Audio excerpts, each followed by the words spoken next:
Hi, welcome to my video presentation on paper. I think a good way to start us off today would be about the history of paper.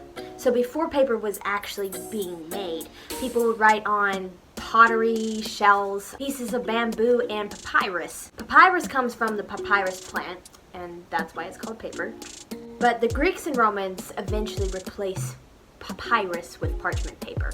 It was made out of animal skins, and it was a lot cheaper in that way. We know that China was the first to make paper, although we don't know exactly who first made the paper. A sheet of it was discovered between, 179 to 141 BC. But the man who was dubbed the official inventor of paper making was Kai Lun,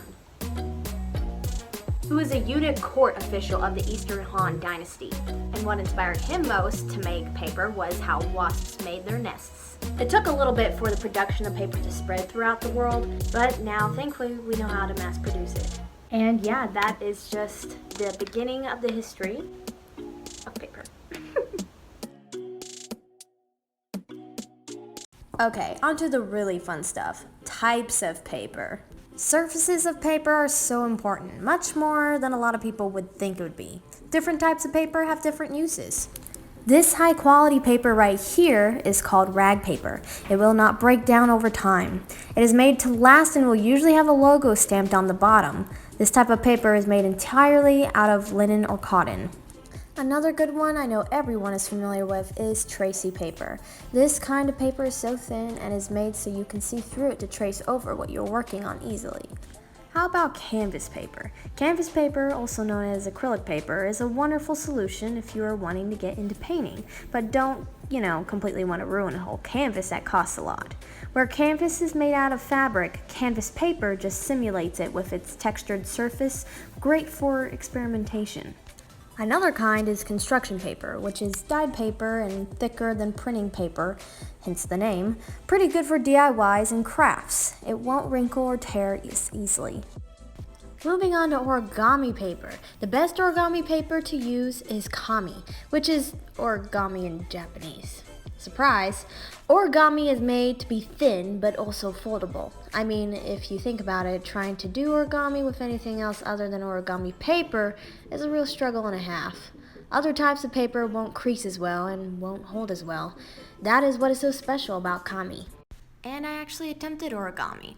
Oh, I really tried hard to make an origami fox, and it was gonna be so cute, like this lady's doing here. But it just did not turn out the way I wanted it to. And that's okay, I mean, we all make mistakes. So I just made a bunch of swans and called it a day.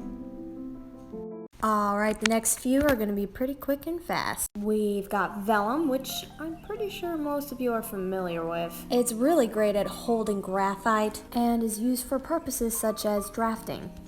Cardstock is really cool. It's thinner than cardboard but thicker than regular paper. And you use it for cards. It's also used for things such as business cards, playing cards, and even wedding invitations. Acid-free paper helps preserve documents and pieces of artwork for long periods of time. Packaging paper holds its shape and is very thick, so it's good for packaging. Yay, recycled paper! Did anyone else get confused between tissue paper and actual tissues when they were little, or was it just me? Rice paper roll, it's not actual paper, but I thought it was really cool, so I thought I might include it. It is made out of white rice, tapioca flour, salt, and water. Gampi paper is really beautiful. It's water resistant, has lots of different fibers underneath its surface, and is handmade in the Philippines. It really is beautiful paper to write or draw on, shimmering as you hold it up to the sunlight. And next up we have crepe paper. Crepe paper is basically tissue paper, but it's been coated with sizing, which is a glue. And the creasing is called creping, like a crepe. The most notable thing that people think of when they think of crepe paper is party streamers. So how is paper made? Well, in this day and age, paper comes from trees, but how does that happen? Wood isn't flexible like paper. Well, when you crush and mash up small bits of wood, then you boil it, you can make pulp. You let the pulp dry out, making it into paper. For instance, if you spread paper out super thin, you can make paper for tissues. Very delicate compared to printing paper. You can even make paper out of seagrass or seaweed. You can even make paper from home. For homemade paper making, you need a decal, which actually looks sort of like a wooden picture frame. First things first, you do have to rip up some paper and put it in a blender with some water.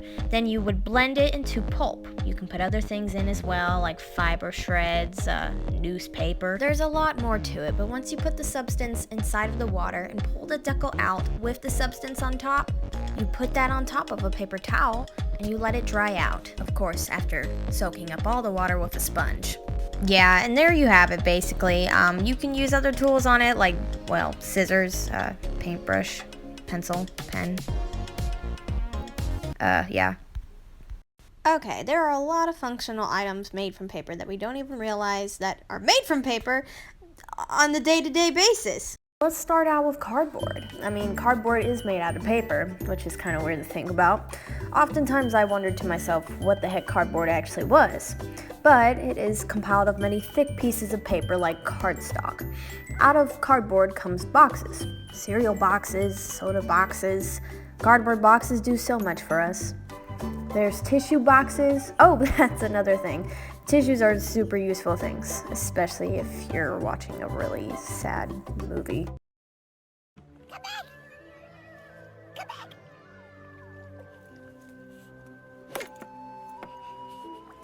I'll never let go. I promise.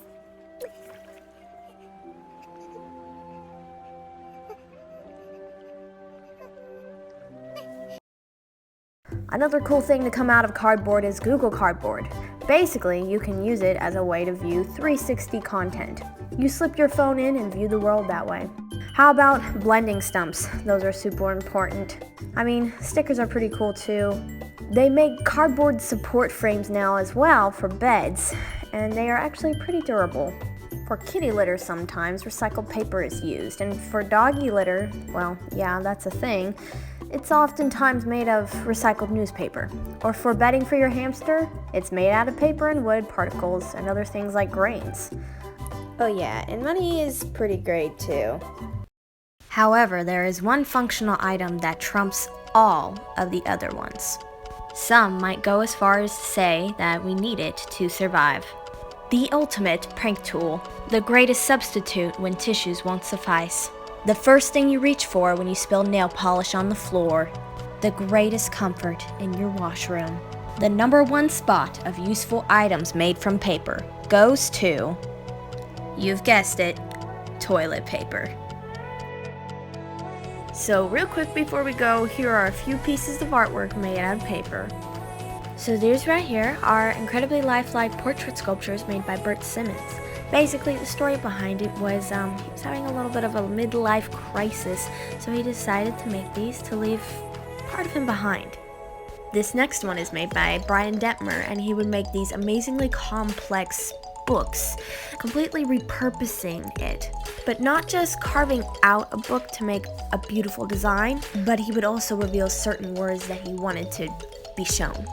This right here is an untitled work by Harry Pretoria, which I'm sure many of you recognize the name from Modern Interiors. Yeah, he was a modern furniture designer, but he also made a lot of artwork and sculptures. He spent a lot of time in Cranbrook Academy, with one of his most famous students being Charles Eames. Alright, well this one was made by, well, I don't want to butcher his name, but it is a super realistic paper sculpture of a rhinoceros made entirely out of twisted newspapers. And last but certainly not least, this one was made by Maud White, which I'm sure you could imagine required a lot of patience and an X-Acto knife. Maud White is renowned for her beautiful pieces of intricate art, just like this one. She does her work in micro and macro levels, being precisely accurate in every move she makes. But to end this presentation, I would love to read to you how paper inspires her. She quotes, "Paper is everywhere, and it has been telling stories for centuries. By respecting and honoring paper for what it is, and not considering it a stepping stone to something greater, I feel like I am communicating some of the pleasure it brings to me." So, thank you very much for watching my presentation. I really did have such an amazing time making it. I know so much more about paper than I really did before, and the more you learn about something, the more you respect it.